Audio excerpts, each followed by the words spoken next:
한시 자유로운 여행 38번째 여행을 떠나보도록 하겠습니다.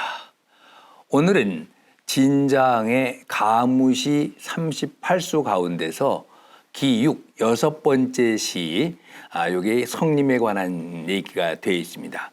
이 시를 통해서 우리 곤명의 유명한 관광지의 하나인 성림을 돌아보도록 하겠습니다.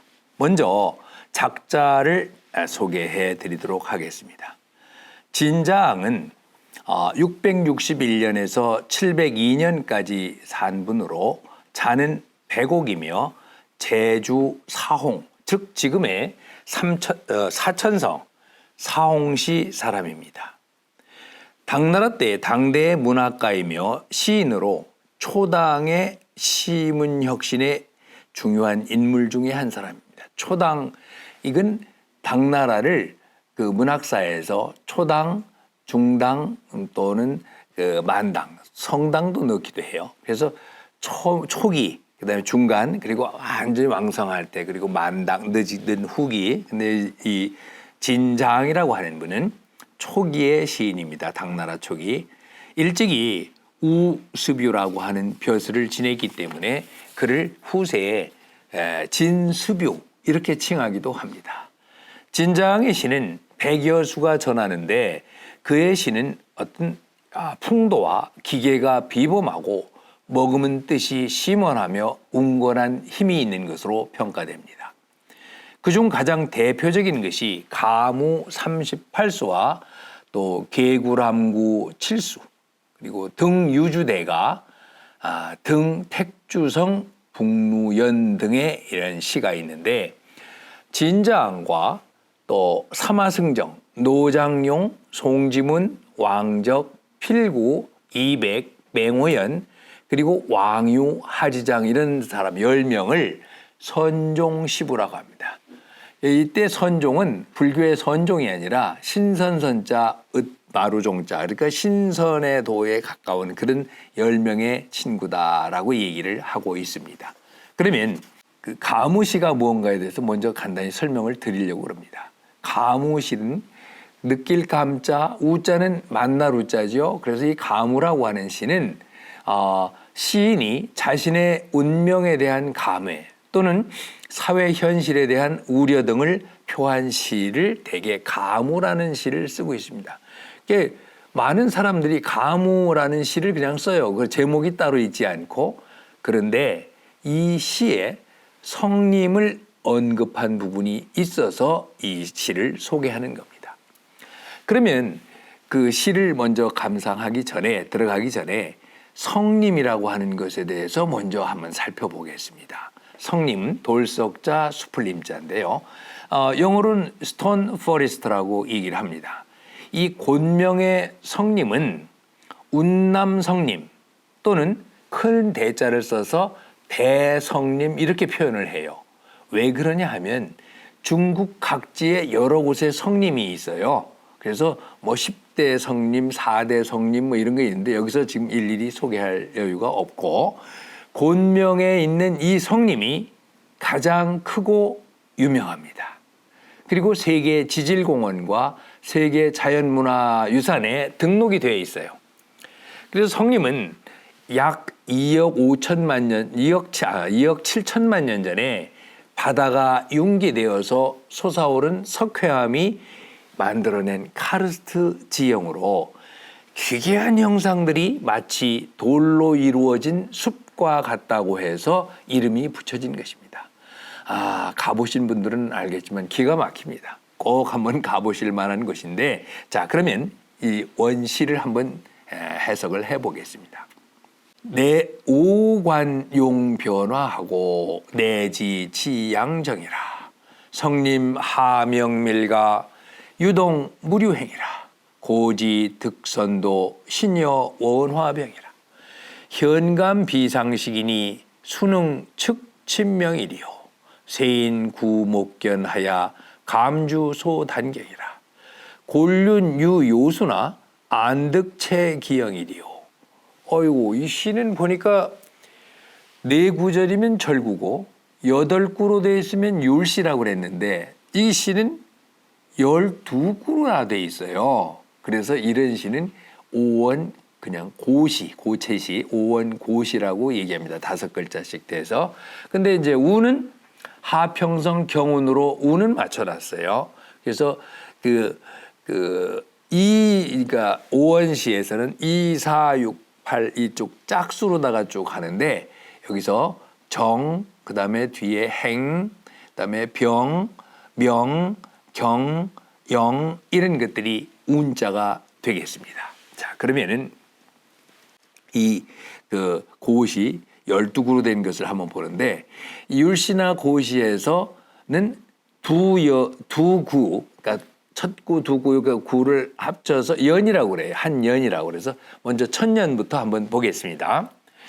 오관용 변화. 내가 나오자죠. 내가 보았다. 뭘 보았냐? 용의 변화를 보고서 내지 이에 알았노라. 뭐를 알았냐면 지양정. 그런데 지는 지극하다는 뜻이 있어요. 이를 지자도 있지만요. 지극한 양의 양기의 정수임을 알았노라. 요거는 좀 철학적인 또 그 주역에서 나오는 그 음양과 관련된 얘기로 볼 수가 있는데 그냥 시적으로 해석을 하겠습니다. 내가 여기 이제 성림에 와 보니까 오묘한 자연의 변화가 어떻게 그렇게 생겨난 거냐 하면 용이라고 하는 게 중국에서는 전설상의 그 어떤 신비한 동물로 얘기되잖아요. 그 용의 변화, 지금 이게 자연의 변화를 얘기한 거예요.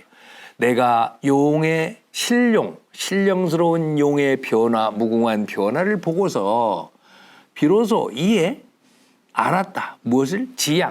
지극한 양기의 정수임을, 그게 이 무언가를 만들어냈음을 알았노라. 그래서 시작을 이렇게 합니다. 그 다음에 둘째 연, 3, 4구가 둘째 연이죠. 성림 하명밀가 유동 무류행이라. 여기서 성림이 나옵니다. 그래서 성림은 어찌 명밀, 명자는 어두울 명자, 밀은 빽빽, 어찌 이리 어둡고 빽빽하단 말인가. 유동 무류행이라. 유동은 유자는 그윽할 유자예요. 깊고 그윽한. 동은 동굴입니다. 그 동굴은 깊고 그윽하여 무류행. 이들의 머물거나 행하는 것이 없다 하는 얘기는 그런 동굴이 있어도 거기에 빠지지 않고 따로 곳곳에 이런 그 형상들이 서 있다는 모습을 이렇게 얘기합니다. 동굴은 깊고 그윽하여 이들을 막을 수 없구나. 그 다음에 셋째 연을 보겠습니다. 고지 득선도 신여 원화병이라. 고지 그러면 옛날에 득선도, 득은 얻었다. 선도는 신선이 되는 도. 득도해서 신선이 되는 길이 어디 있는가. 그러고 보니까 지금 이제 여기 와 보니까 신여 원화병이라. 신은 진실로 분명히 참으로 그런 거예요. 여는 뭐뭐와 더불어.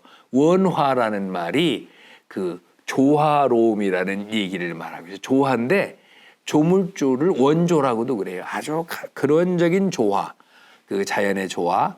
그러니까 분명히 저런 조화와 병자가 병합하다 할 때 그 병자, 한 가지 병자, 이렇게 아우를 병자예요.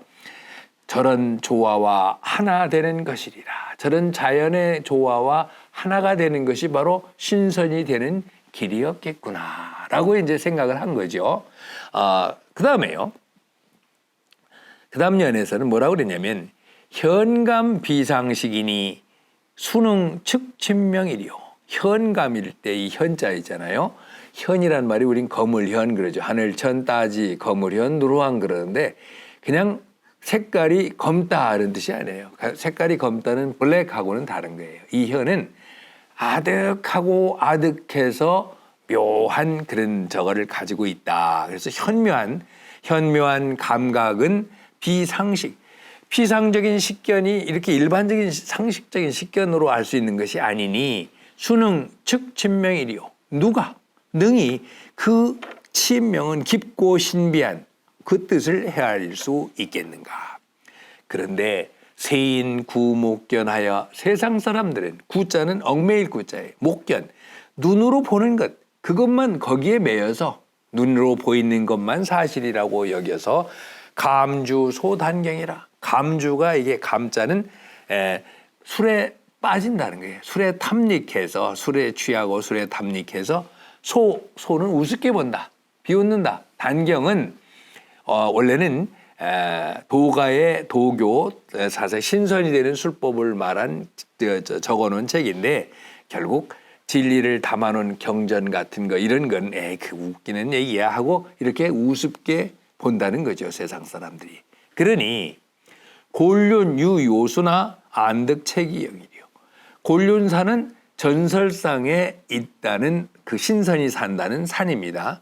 근데 거기에 요수 옥으로 된 옥백색의 아주 귀한 나무가 있다 한들 안덕체기영. 여기서 안자는 편안한 안자가 아닙니다. 어찌 안자예요. 어찌 득은 할 수 있다. 채는 켈체자입니다. 제방변이 없어도 그 꽃을 딸 수 있으리요. 아무리 좋은 보배가 있다 한들 이런 생각을 가지고 있는데 어찌 딸 수 있겠는가. 이게 이제 이 시가 좀 길죠. 그러면 전체적으로 한번 감상을 해보겠습니다. 이 시는 원래 진장의 가무시 38수가 되는데 그중에서 6번째 시입니다. 그의 이런 시들은 사물을 읊으면서 자신의 여러 가지 감회를 읊고 있는데 그것은 시인의 정치 이상 혹은 자연과 사회에 대한 그의 인식과 관점을 잘 보여줍니다. 특히 진장의 시는 내용이 충실하고 형식이 질박해서 시경이나 구론의 부의 수법을 계승하였다고 평해집니다.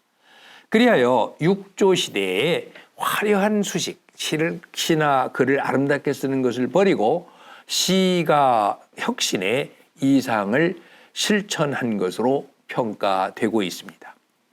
이 시에서는 천지의 무궁한 조화를 보면서 앞에 신룡의 변화를 본다고 그랬잖아요. 무궁한 변화를 보면서 자신의 희망을 피력하고 있어요. 동시에 세상 사람들의 행태를 지적합니다. 성님의 경관을 자세하게 묘사한 것은 아니지만은 신비한 자연을 보고 느끼는 시인의 마음을 잘 보여주는 작품이라고 하겠습니다.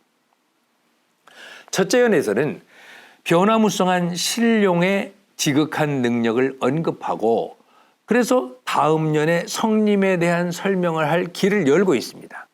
둘째 연에서는 기기묘묘한 성님을 압축해서 표현하고 있습니다.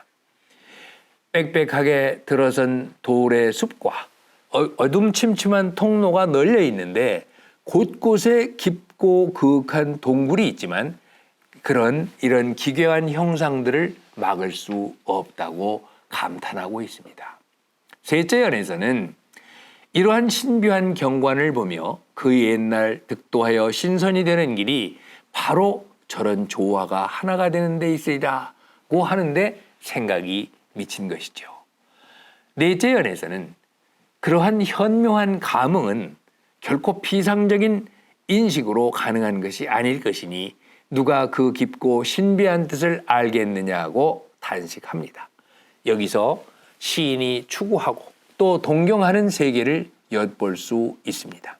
즉 세속적인 것을 버리고 신선의 길을 찾아가고 싶어하는 것이라고 생각이 됩니다.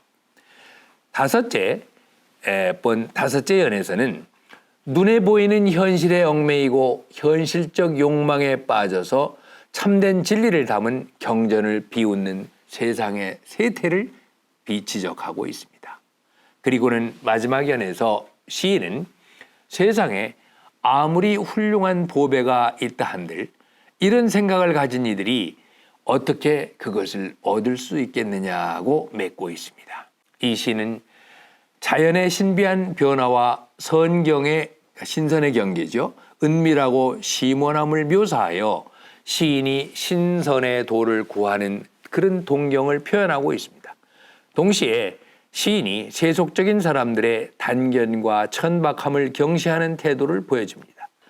시 전체에 신비적이고 낭만적인 분위기가 가득하여 진자항의 독특한 사상과 감정을 잘 보여주고 있습니다. 같은 사물이나 경관을 보고서도 서로 다른 생각과 감흥을 가질 수 있을 것입니다. 저는 성림에 가서 그 수많은 기묘한 형상들을 보면서 그저 자연의 신비에 경탄했고, 그리고는 자연이야말로 가장 위대한 예술가이자 최고의 예술품이라는 생각을 해보았을 뿐이었습니다.